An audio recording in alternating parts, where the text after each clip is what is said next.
Mr. President, Excellencies, a human rights catastrophe continues to unfold in Gaza before the eyes of the world.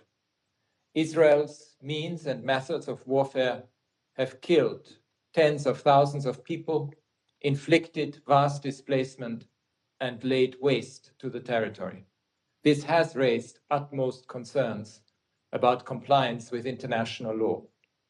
A recent report by my office covering the period between 7 October 2023 and 30 June 2024 documents patterns of attacks on hospitals, starting with Israeli airstrikes, followed by raids by ground troops, the detention of some patients and staff, the forced removal of others, and the withdrawal of troops, leaving the hospital essentially non-functional. The report also details the killings of patients, staff, and other civilians. Hamas and other armed groups continue to launch sporadic and indiscriminate attacks on Israel and reportedly to expose civilians and civilian infrastructure, including health facilities, to attack by operating amongst them, which is totally unacceptable. The protection of hospitals during warfare is paramount and must be respected by all sides at all times. The destruction of hospitals across Gaza goes beyond depriving Palestinians of their right to access adequate health care. Those hospitals provided sanctuary for thousands of people with nowhere else to go. The destruction wrought by the Israeli military's attacks last Friday on Kamal Adwan Hospital, the last functioning hospital in North Gaza, reflects the patterns of attacks documented in the report. Some staff and patients were forced from the hospital, while others, including the general director, were detained, with many reports of torture and ill treatment. The Israeli military announced the next day that its months-long operation in North Gaza was concluded with the separation of North Gaza from Gaza City. We are now seeing reports that parts of North Gaza are almost completely emptied of Palestinians. We have repeatedly warned that Israel's military operations in North Gaza place the entire Palestinian population of the governorate at risk through death and displacement. For months, we reported intense bombardment on residential buildings, shelters, and medical facilities, displacement orders, the prevention of the entry of aid, attacks on Palestinians trying to flee, and on their shelters once they reached Middle Gaza.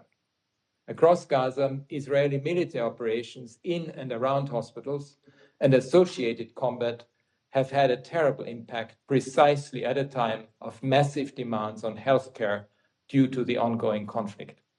They have been particularly devastating for certain Palestinian civilians. 6 babies have reportedly died of hypothermia in the past few days alone. Women, especially those who are pregnant, have suffered gravely. Many women have given birth with little or no support, increasing risks to both mother and child. My office has been told that newborns have died as a direct result of this lack of care. According to the Ministry of Health of the State of Palestine, more than 100,000 Palestinians have been injured in Gaza. Many of these wounded people have died while awaiting treatment because of lack of access to healthcare. All this is occurring against the backdrop of increased obstacles placed before the United Nations and other humanitarian agencies in bringing aid, including urgent medical supplies, into Gaza and distributing them across the territory. Mr. President, according to the Palestinian Ministry of Health, more than 1,050 medical professionals have been killed in Gaza. It is important to note that medical personnel are civilians who serve a critical function, particularly in wartime. They enjoy special protections under international law. The recent report by my office documents at least 136 strikes on at least 27 hospitals and 12 other medical facilities in Gaza, which caused significant death and injury among doctors, nurses, medical staff, and other civilians, and damaged or destroyed many of the buildings targeted. In the exceptional circumstances when medical personnel, ambulances, and hospitals lose their special protection and are considered military objectives, attacks on them must still comply with the fundamental principles of distinction, proportionality, and precautions in attack. Military operations must always distinguish between military targets and civilians. The use of heavy weapons against hospitals is difficult to reconcile with that principle. Failure to respect these principles is a breach of international humanitarian law.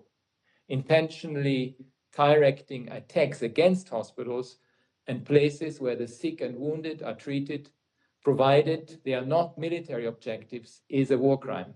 Under certain circumstances, the deliberate destruction of healthcare facilities may amount to a form of collective punishment, which would also constitute a war crime. If committed as part of a widespread or systematic attack on a civilian population, such acts may also amount to crimes against humanity. In most instances, Israel alleges that the hospitals were being improperly used for military purposes by Palestinian armed groups. I've in fact just received a letter from the Israeli ambassador asserting that Kamal Adwan hospital was militarized by Hamas and that Israeli forces took extraordinary measures to protect civilian life while acting on credible intelligence. Yet, Israel has not provided sufficient information to substantiate many of these claims, which are often vague and broad. In some cases, they appear to be contradicted by publicly available information. If these allegations were verified, this would raise serious concerns that Palestinian armed groups were using the presence of civilians intentionally to shield themselves from attack, which would also amount to a war crime. This is why I'm calling for independent, thorough, and transparent investigations into all Israeli attacks on hospitals, healthcare infrastructure, and medical personnel, as well as the alleged misuse of such facilities. Mr. President, I once more warn in the strongest terms about the risk of atrocity crimes being committed in the occupied Palestinian territory. I urge all those with influence to take action accordingly and to protect civilians as a matter of absolute priority. It is essential that there is full accountability for all violations of international humanitarian and human rights law. It is imperative that all parties do everything in their power to stop the fighting in Gaza so that a long-term ceasefire can take hold. All hostages must be released immediately and unconditionally. It is imperative that all those arbitrarily detained are released at once. I call on Israel as the occupying power to ensure and facilitate access to life-saving humanitarian aid, including adequate health care for the Palestinian population. I urge Israel to end its continued presence in the occupied Palestinian territory as rapidly as possible, in line with relevant United Nations resolutions, the advisory opinion of the International Court of Justice, and wider international law.